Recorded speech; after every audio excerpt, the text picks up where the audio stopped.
Good evening, everyone. We are watching and grieving right along with you, but it is our job now to bring you up to date on the news across the country and more specifically here in Las Vegas. Along with Beth Fisher, I'm Kendall Tenney. Jim and Nina are on assignment in light of this tragedy. We'll be talking with Nina coming up in just a bit. This is News 3 Nightside at 11.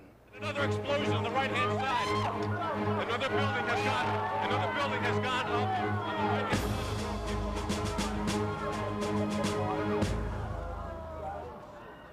The search is on for survivors right now. The mayor of New York City says some people are still trapped in the rubble of the World Trade Center using cell phones to ask for help.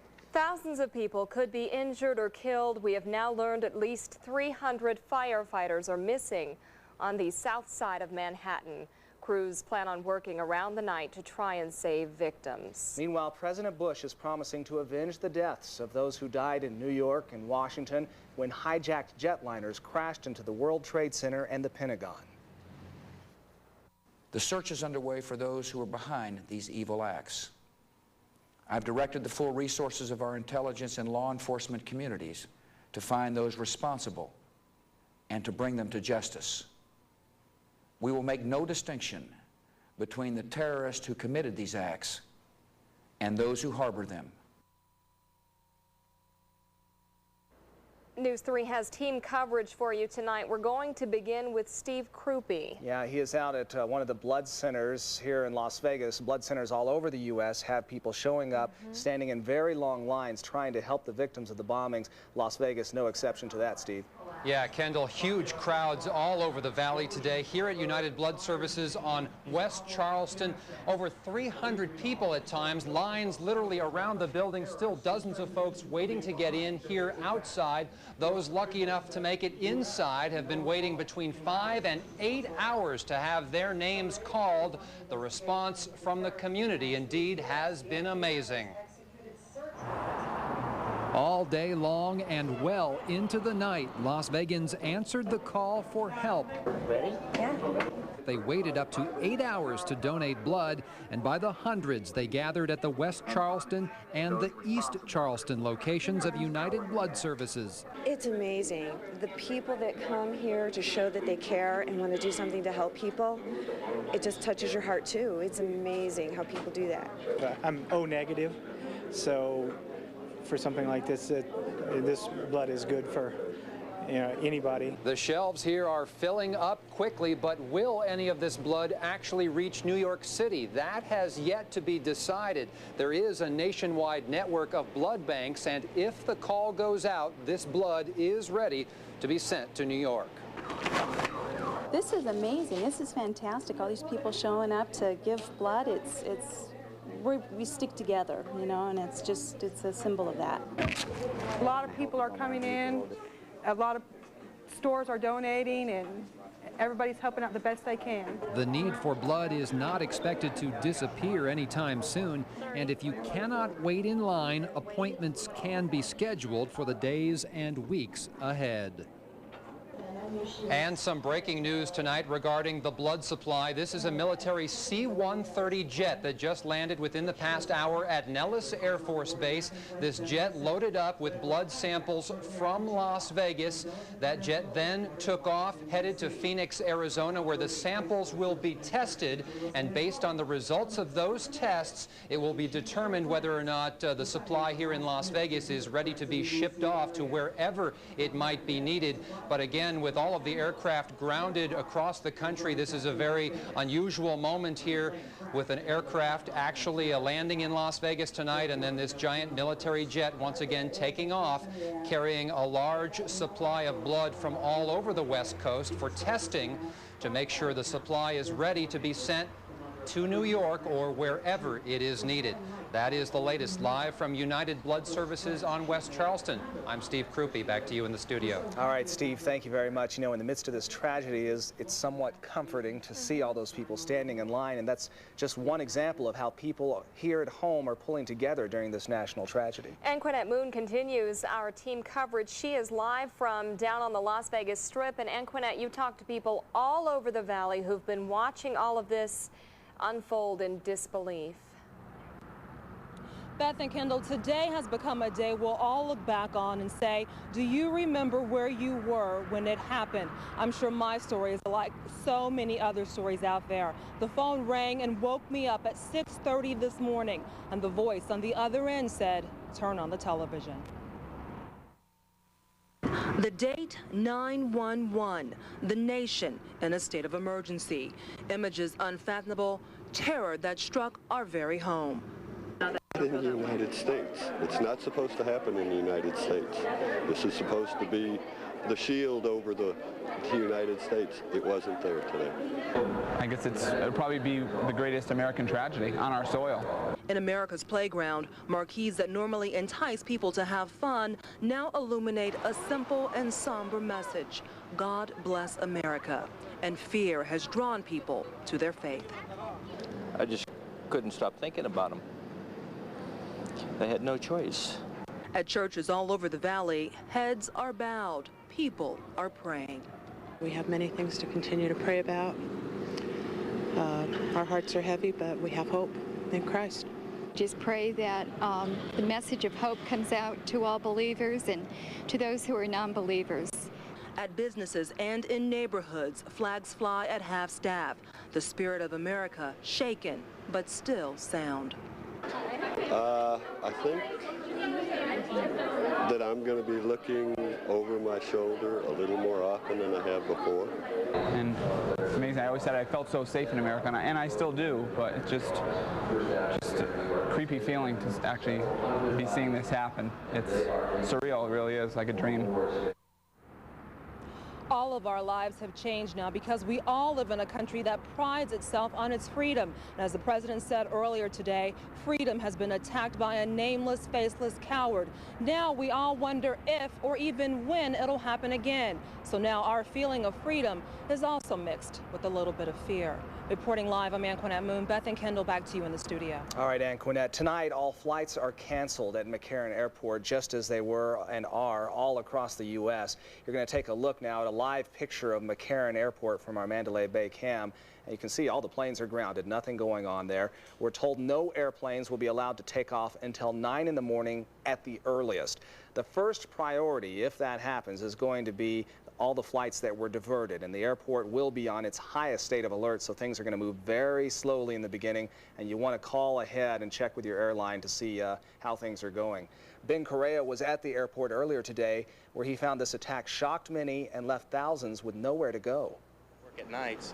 I don't know where she is. She works at the Trade Center. Fearing the worst and cell phone glued to his ear, Bryant Batista tries to contact his mother.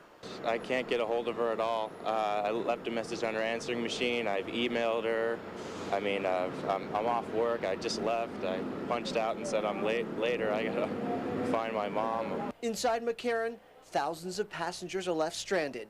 Payphones are a hot commodity as people get in touch with family and friends. This is the United States. You don't touch the United States. This attack takes an emotional toll on all these passengers. I was in the plane with the lady that was on her way back to New York, actually, after it left St. Louis, and she found out her daughter-in-law was in the World Trade Center. My heart and prayers are with everybody. It's just horrible. I can't even fathom something just like this could happen in the United States, not without us knowing about it. Not with all the systems they have here, especially in the airports. All flights in and out of McCarran are canceled. Was that 39? Metro makes their presence known, making sure nobody gets through these gates. They also keep a close eye on the entire airport. You're looking at the ticketing area outside McCarran. Yes, it's a ghost town here. Officials say flights in and out of this airport will not resume until tomorrow morning. Right now, the parking garage is closed and police are screening vehicles as they enter the airport. So the best thing for you to do to get information is either over the phone or on the internet. Reporting from McCarran, Ben Correa, News 3.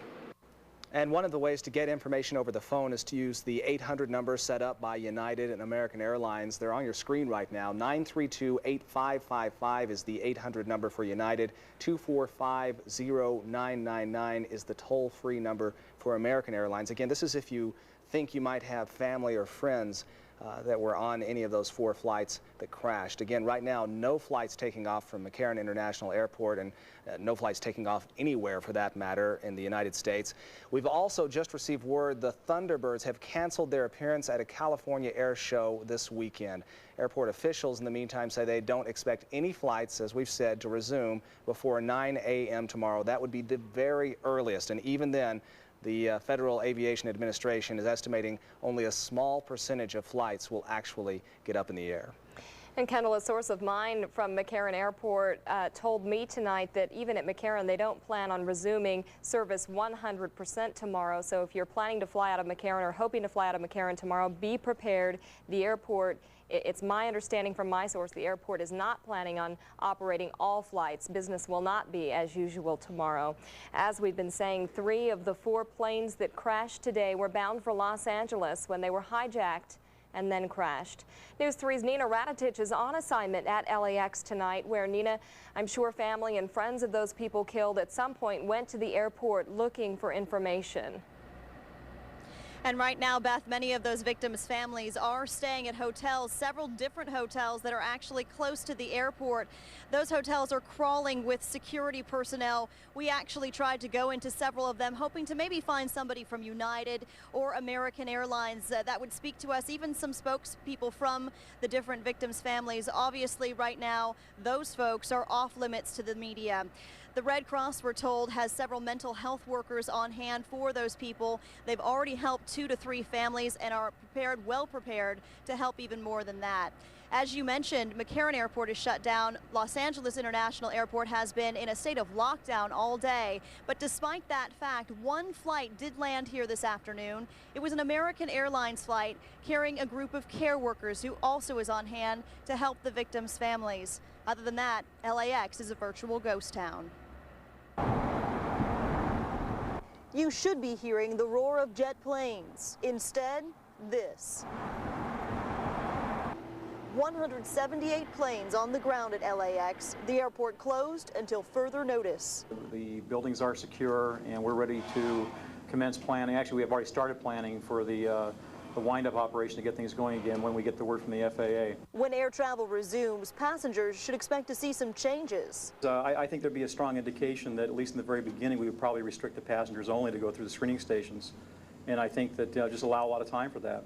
But the airport's reopening is the last thing on the minds of victims' families. This man is as close as we'll get right now to those at the center of this tragedy. It's hard to speak about this, and it's a very tough time, and I think we just have to all hold together and we'll be fine. I think everything else is too early to speak about. They're pulling together at places like this, hotels near the airport with an intense police presence. The media not allowed to intrude at this delicate, devastating time. And my heart goes out to all the people, especially the children that have to deal with this, you know, going through time, and all the orphans that there will be from this tragedy.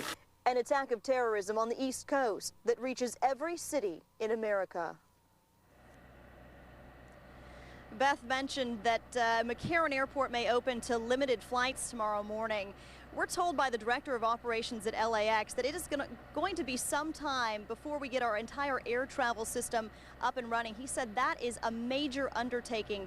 He said here's how it's going to start. Because we have to reposition hundreds of planes that were stranded in Las Vegas, here in Los Angeles, some in Canada, some in Mexico, all over the country planes were stranded. We're going to have to reposition those planes first. That means ferrying them back and forth across the country without passengers, a little bit at a time. Then little by little adding passengers to those flights. So it could be quite some time before our air travel system is back up and running. We'll be back out here tomorrow and let you know when Los Angeles International is scheduled to open. Reporting live from Los Angeles, I'm Nina Radetich. Beth, back Nina, to you. A very long day for you as you got up early this morning and headed to LA. Thank you. Again, the word we have right now is that air traffic will resume on a limited basis tomorrow morning at 9 o'clock local time, noon East Coast time. But stay tuned to News 3 for the very latest, because as we've been telling you, that could all change. Yeah, in the meantime, Jim Snyder, because there are no flights, is driving to New York City right now. We'll be hearing from him all day tomorrow as well. Our nation's military bases are under extremely tight security, including Nellis Air Force Base. Nellis is on the highest alert possible, threat condition Delta. That means cars are being searched at the main gate for bombs and weapons. They are limiting access to the base to essential personnel only. This is in an effort to avoid becoming a target of terrorism. General, any reason to believe that you may be a target? Well, we always have to presume day to day and certainly today that we might be a target. That was Major General Johnston, who says some jets took off from Nellis this morning, securing the airspace above the base and southern Nevada. Meantime, traffic at Hoover Dam has been shut down since this morning's attack. It is still shut down. All traffic is detoured on US 95 through Laughlin. The curator of the Hoover Dam Museum says it's necessary to keep everyone safe. Just the water alone that goes through Hoover Dam from Lake Mead, the power that's produced for Southern California, all of those, the transportation route across the crest of the dam, those are all good reasons that someone may want to destroy it. Traffic over the dam will open again at about 7 o'clock tomorrow morning. Mayor Oscar Goodman is asking the city for a moment of silence tomorrow morning at 8:45. This is to remember those lost in today's attacks. He says we cannot live in fear after this tragedy. How we deal with the aftermath of this situation will define the character of our nation. Terrorist acts like this can potentially change our behavior. If we allow that, then our enemy achieved partial success. We will not stand for that. The freedoms that we enjoy under our democracy must be free and everlasting. Anything less than that is also unacceptable. All citizens, please join me in sending thoughts and prayers to the victims and their families. Again, the mayor is asking Valley residents to participate in a moment of silence at 8:45 tomorrow morning, and he says if you still want to help in other ways, you should donate blood. Governor Kenny Gwinn also speaking out, saying his heart goes out to the victims and their families, and he was just as surprised by the attack as the rest of us.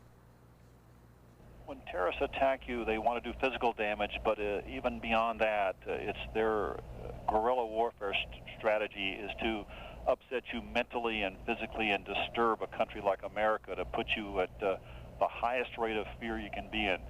And I don't want to say that we're at fear, but we have a higher sensitivity level.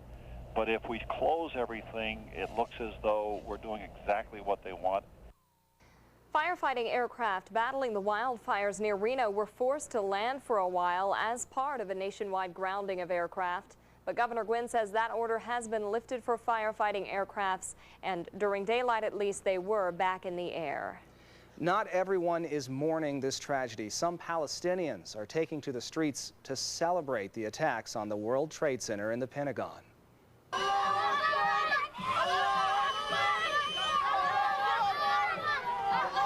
People cheered in the streets at the news of the attacks on America. Suspicions about pro-Palestinian involvement started circulating just minutes after the attacks because of militants convicted, I should say, in earlier World Trade Center bombings. However, the PLO leader Yasser Arafat says he deplores these bombings, and he says he will call President Bush to express his condolences. Those are disturbing pictures. The local Islamic community is reacting to today's attack. The Islamic Society of Nevada issued a statement saying they condemn the attack against the United States. They offered prayers and condolences to the victims and their families and hope that the attacker will be brought to justice. They were asking Las Vegans to avoid generalizations that point the finger at the innocent just because they might be from the same part of the world. Instead, they want everyone to work together to get the people who carried out the attacks. Now, the attack on the U.S. is putting oil refineries nationwide on heightened alert.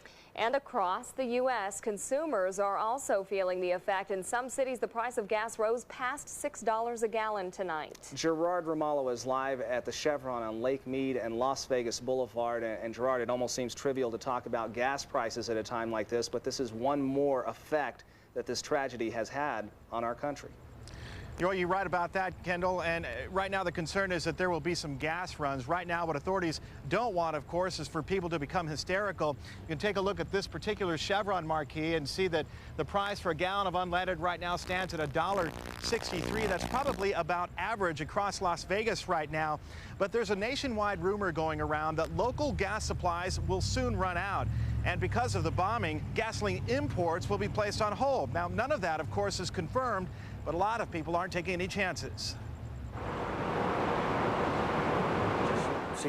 By mid-afternoon, cars were lined up at gas stations across the country.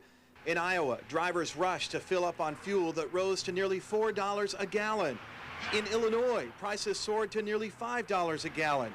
There were confirmed reports of $7 a gallon gas in Oklahoma. And right here in Las Vegas, the lines were also long, and customers argue about who was next to pump. Huh? What's up? What, you gonna start some with me? AAA confirms the price of crude oil went up $6 a barrel right after the New York bombing. I don't know what is the problem. While some were confused, others rushed to store up as much as they could. Well, we saw on the news that the prices were going up through the states. So I told him, I said, let's go fill up tonight. This argument was eventually broken up, but those in line behind them were disgusted. I think it's ridiculous that they're getting so upset because there's a line waiting for gas when all these other people have a much more chaotic situation with these buildings being blown up. Right now, state authorities say gas runs are unwarranted. The widespread panic, they say, is fueling a fuel shortage that may not exist at all. Now, some of those cities that we told you about, the gas stations in those other cities, have already reportedly been fined for raising prices too high. I certainly don't want to add to any of the panic out there, but News 3 tonight did receive a call from 2 local gas stations who say that they have completely run out of their gas supply. They're expecting shipments sometime tomorrow. We'll have to wait and see if that actually happens. Of course, we're going to stay on top of this situation. Reporting live, I'm Gerard Romalo, News 3. Gerard, thank you. And we are told that even if the gas prices do go up, it shouldn't last more than a couple of days or so. Today's attack is being called the second Pearl Harbor, but a local Pearl Harbor veteran says nothing compares to this. Andy Hoover was just 19 when he watched Japanese suicide bombers attack Pearl Harbor. He thought he would never see such a sight like it again, and now at 80, he has. And like everyone, he wonders how this could have happened. But as a veteran, he blames not just the terrorist, but also the people who were supposed to be watching out for them. The State Department and the CIA and those are not taking care of the things the way they should. They're not keeping the rest of the country alerted to the fact that we can be beaten by terrorists this way. Hoover also says he believes the U.S. did not do enough to infiltrate the organizations involved in terrorism. And he says this is one battle the terrorists have won. This morning's horrific terrorist attack at the World Trade Center brings back memories of another plane striking a New York City skyscraper. In 1945, a B-25 bomber smashed into the north side of the Empire State Building. It was a foggy morning on July 28, 1945, when an Army B-25 bomber lost its way in the poor visibility.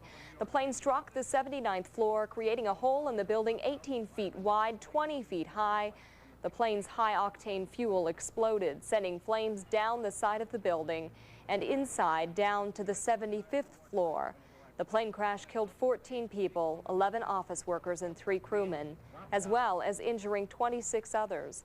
However, the integrity of the Empire State Building was not affected from the crash, and of course tonight, it is again the tallest building standing in New York. Well, and you go there today and there's still a memorial for those individuals who lost their lives in that accident so long ago, and people were horrified by that, and rightfully so. But images from today's tragedy have stunned people all over the world. We have found a few pictures that really show you how devastating all of this is. Take a look at this home video. It shows the full impact of the second passenger jet slamming into the second tower. Both towers eventually collapsed as a result of the 2 collisions. It took some time, but once the structure got so hot that the steel expanded, the walls were actually pushed out, and that caused the floors to pancake one on top of the other. Footage from an amateur cameraman reveals the horror of the aftermath. The videographer was part of a medical team responding to help amid the clouds of smoke and debris that filled the streets of Manhattan's busy core. You can take a look here as he's about to share oxygen with a firefighter, that cameraman, everyone down there doing whatever they can to assist one another in this tragedy. Can I get a toot? I'm just getting a couple of clean breaths. That's good. Okay. Back to you.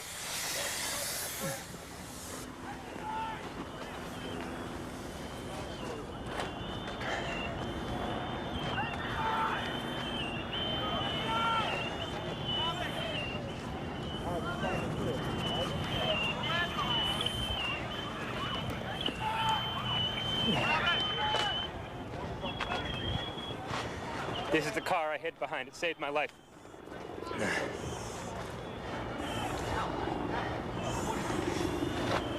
Oh, wait, maybe it was this one.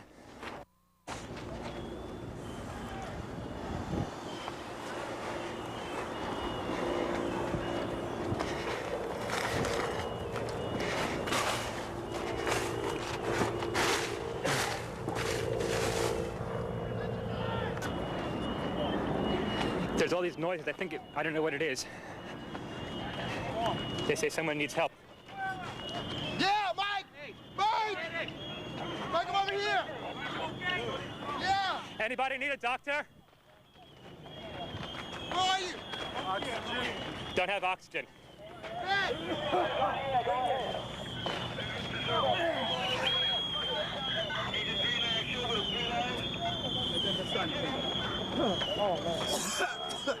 Hello, Doc. Hey, that guy needs some oxygen if someone can share it with him. 10-4. Thanks.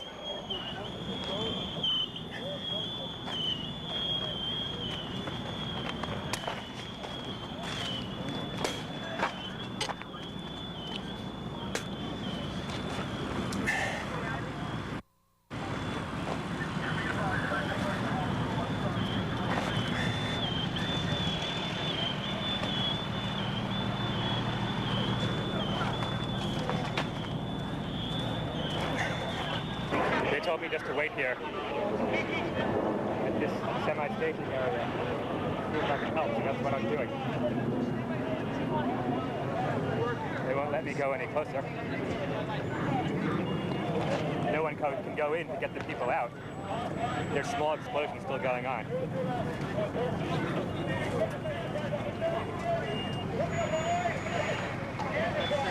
So far, I've just seen some people who needed oxygen from the dust. No one trauma.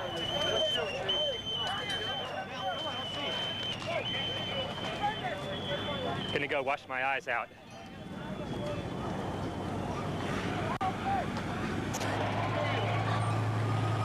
Yeah, that almost made it work.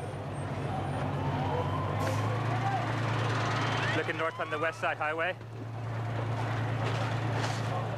And just a quick mention, you can hear those alarms going off. They sound almost like maybe crickets chirping in the back, whistles in the background. Those are on each of the firefighters. If a firefighter is still for too long, those alarms go off to alert other firefighters that a fireman, in most cases, is down. But in that case, it's just firefighters stopping to catch their breath, but still those alarms, those warning bells sound. Crews have made it into the rubble at this hour. They're working around the clock trying to find survivors. Those pictures give you a slight understanding of how chaotic it was afterward and the confusion that reigned. And we've been telling you the U.S. military right now is on heightened alert tonight. In fact, 3 U.S. military ships have departed Norfolk, Virginia, headed for New York City. The Atlantic Fleet ships are going in support of defense and humanitarian efforts in New York City, according to the Defense Department. Cruiser ships are equipped with multiple target response capability. The destroyer vessels are commonly used to safeguard larger ships in a fleet or battle group. Explosions lit up the night sky in Afghanistan's capital city today. You might have seen these blasts earlier tonight. They could be seen in Kabul, and some witnesses say they saw missiles flying across the city. Now, at first, many people thought, and many reports indicated, President Bush had ordered this attack, but U.S. officials say that is not the case. Instead, it appears the attacks were ordered by anti-government forces in Afghanistan. Moments after this morning's attack, authorities closed U.S. embassies overseas. In Berlin, Germans came to the embassy to express their sadness at the U.S. attacks, burning candles and bringing flowers as a sign of sympathy. The situation was similar in Rome. Embassy guards patrolled the area, setting up security checkpoints there. And in France, the embassy building closed and more heightened security. U.S. embassies are often the site of terrorist attacks overseas. U.S. Defense Secretary Donald Rumsfeld says today's deadly terrorist attacks were vicious, well-coordinated, and aimed against the United States. I know the interest in casualty figures, and all I can say is it's not possible to have solid casualty figures at this time. And the various components are doing roster checks, and we'll have information at some point in the future, and as quickly as it's possible to have it, it will certainly be made available to each of you. In fact, it could be days, possibly weeks, before we get an accurate count on the casualties. Rumsfeld says the Pentagon will be in business tomorrow despite significant damage. When something this tragic happens, it affects every American, regardless of race, religion, or political allegiance. That same sentiment is reflected tonight in the nation's capital as all members of Congress come together to give each other support. Senators and House members, Democrats and Republicans will stand shoulder to shoulder to fight this evil that's been perpetrated on this nation. We will stand together to make sure that those who have brought forth this evil deed will pay the price. Today's despicable acts were an assault on our people and on our freedom. As the representatives of the people, we are here to declare that our resolve has not been weakened by these horrific and cowardly acts. Daschle says Congress will convene tomorrow despite the attacks in New York and Washington. U.S. Attorney General John Ashcroft says America has experienced one of the greatest tragedies ever witnessed on our soil. Heinous acts of violence are an assault on the security of our nation. They are an assault on the security and the freedom of every American citizen. We will not tolerate such acts. We will expend every effort and devote all the necessary resources to bring the people responsible for these acts, these crimes, to justice. Ashcroft says now is the time for us to come together as a nation to offer our support, our prayers for victims and for their families. British Prime Minister Tony Blair was quick to speak out in support of the U.S. in the wake of today's tragedy.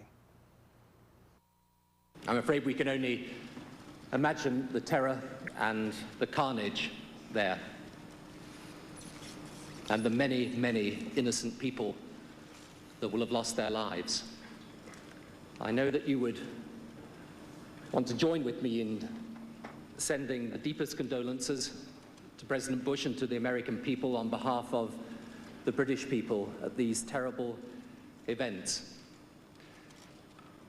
This mass terrorism is the new evil in our world today.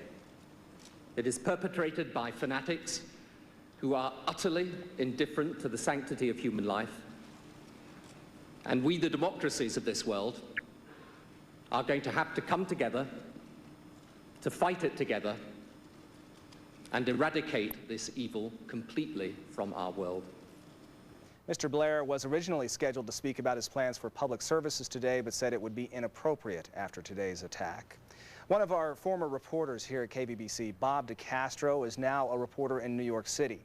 I had a chance to talk with Bob this morning on the phone, and he was walking toward the site where the World Trade Center towers had stood just a couple of hours earlier. It really is surreal. I mean, emergencies, you can hear ambulances all over the places, all headed down toward that area and back toward the area hospitals. People are in tears. People just standing and looking up right now. What used to be, you know, a landmark here in Manhattan and across the World Trade Center, completely gone and nothing but a big cloud of smoke right now. And right now, I have to walk toward the scene because Obviously, all the subways have been shut down. There's no bus service down there. And the effort right now is to get everybody out of Manhattan. So there's just a mass exodus of people. Bob says his station lost some of its vehicles and equipment in the blast, and as a result of that, he had been sent out with a home video camera to get whatever footage he could. One Las Vegas man has a friend who is in Manhattan. Yeah, and he was actually taking some pictures of the World Trade Center at the time of the attack. These images were sent to us by one of our viewers, Matt Esposito, and you can see what's going on right there. He was actually taking photographs of the building when the accident happened. Of course, after the first plane crashed, a lot of people were videotaping and photographing that building. You can see as the commercial airliner approaches the World Trade Center towers, you can see it headed straight for the second tower. And just seconds later, this was the result, the explosion that so many of us saw unfold live this morning on television, and here it is captured from a different angle. Well, we thank you for watching tonight. We know you have many choices, and we appreciate you spending this difficult day with us here at Channel 3. We're going to leave you tonight with members of Congress coming together on the steps of Capitol Hill. Good night and God bless. And beside her